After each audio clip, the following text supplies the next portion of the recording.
ang liwanag, ang kapayapaan, ang magari sa inyo ngayon at magpakailanman.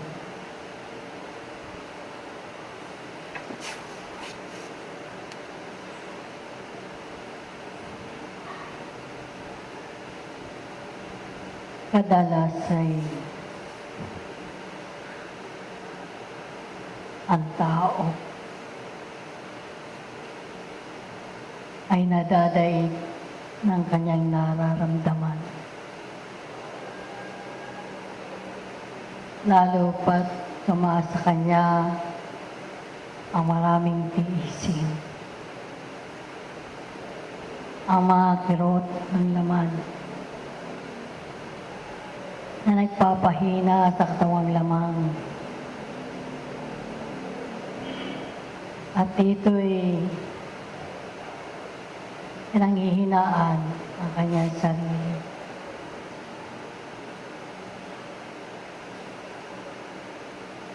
Dumarating din ang mga panahon na ipinakikilala lamang sa inyo kung sino at ano kayo sa inyong kalagayan.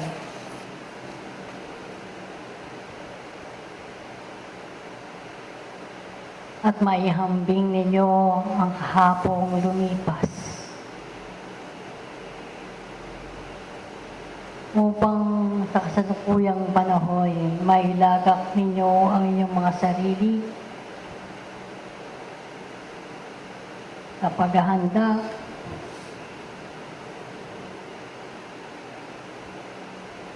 sa mga dumarating na daluyong sa inyong mga pagkatao.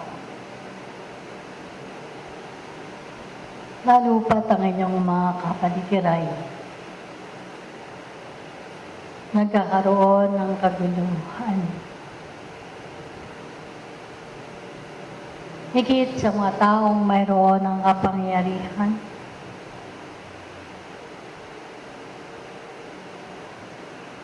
na nagdadala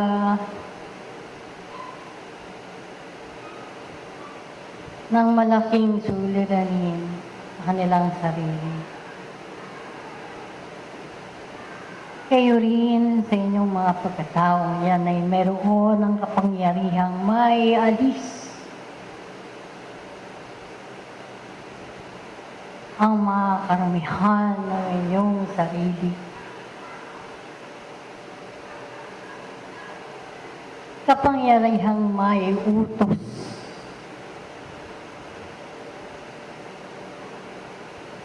na maalis ang maraming ng tukso na maaaring dumarating sa inyong kalagayan.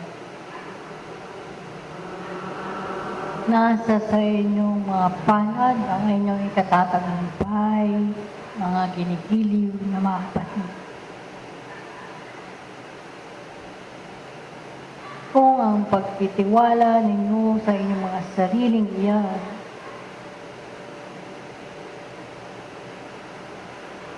kung ang hamon ng buhay na ito'y kaya ninyong alpasin at dalhin sa inyong mga karanasang magbibigay at magtuturo sa inyo sa tuwina upang mayakbang ninyo ng papalayo maraming kamangmangan ay magagawa ninyo sa inyong mga sarili.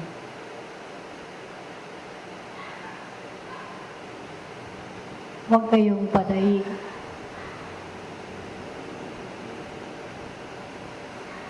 sa mga negatibong nasa inyong mga paligid.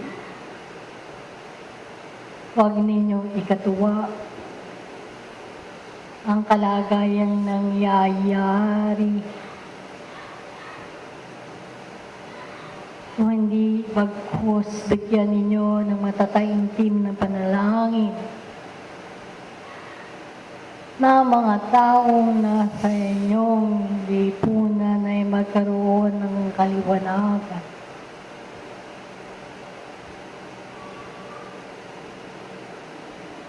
Maakit ang kanilang mga damdamin.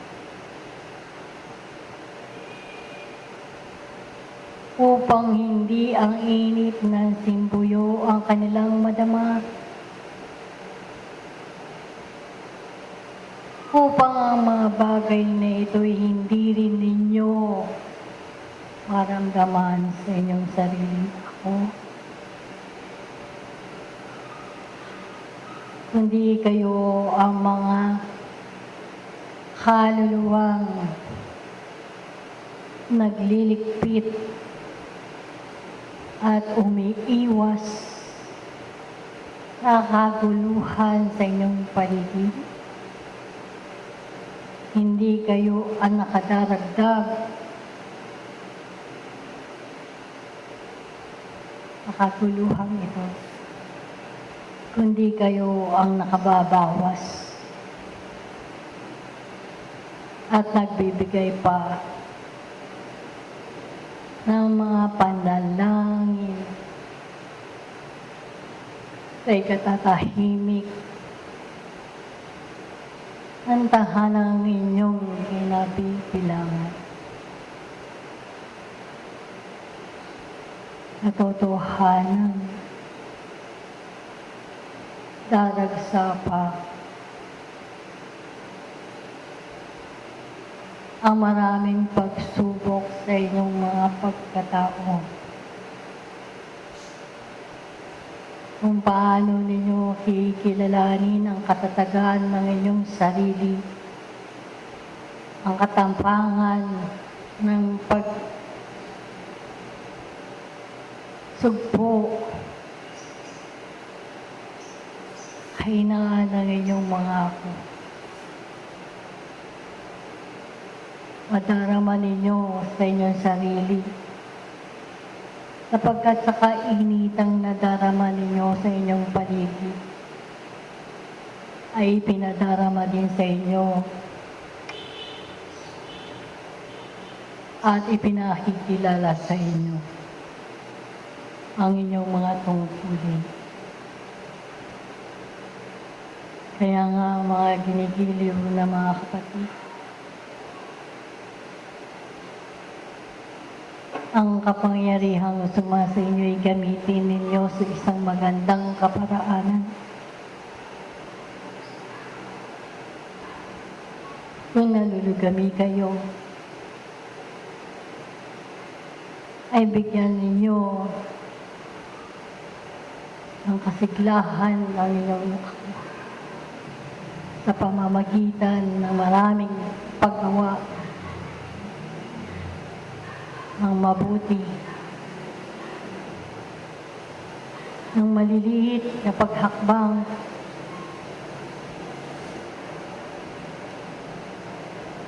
na makapagbibigay sa inyo ng katatagan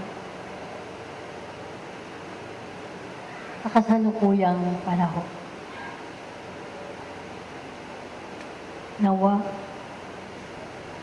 dagdagan ninyo ang inyong pananalangin. Marami ang mapuputi ang buhay. Marami ang mga kasakuna ang hinaharap ng bawat isa. At sa pamamagitan ng matataimtim ninyong mga panalangin na nakadaragdag sa alangaang paghikayat sa marami pang mga kaluluwa, ay ibigay ninyo ang maraming panahon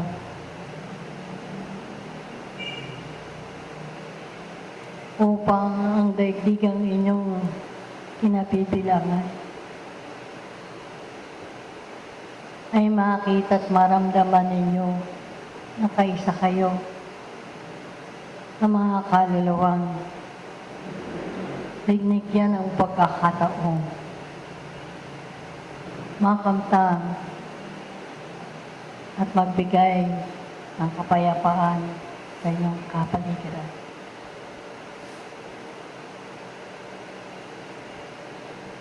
Higit kayong mga kaluluwang natututunan at nakababatid ng katotohanan. Palaganapin ninyo ang pag-aaral ng inyong tinatangkilik. Sikapin ninyo na sa maliit ninyong kakayahan ay maituro ninyo sa isang busmos pasig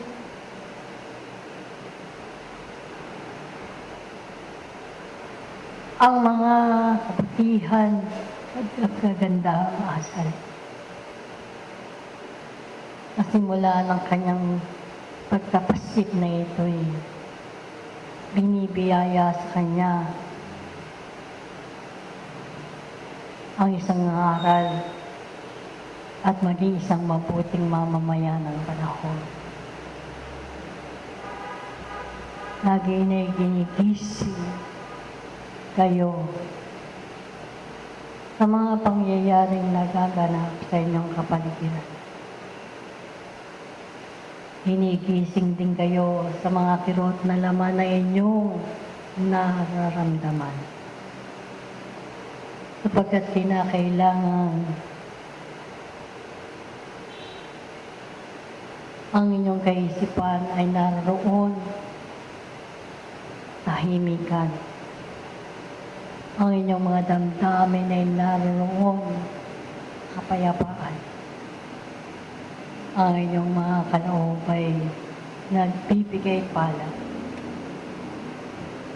at naghahangad na ikabubuti hindi lamang ng inyong mga ako, kundi ng inyong kapaligiran. Hayaan ninyong dumaloy ang isang lakas na namumula sa mga langit at sa mga aralin na inyong natunghayan sa inyong panapanahong pakikipamuhay sa lupang ito. Gamitin ninyo at maging sandigan ninyo upang hindi kayo maligaw at matutunan niyong magbalik sa tunay na daan patungo sa kaharian ng mga langit.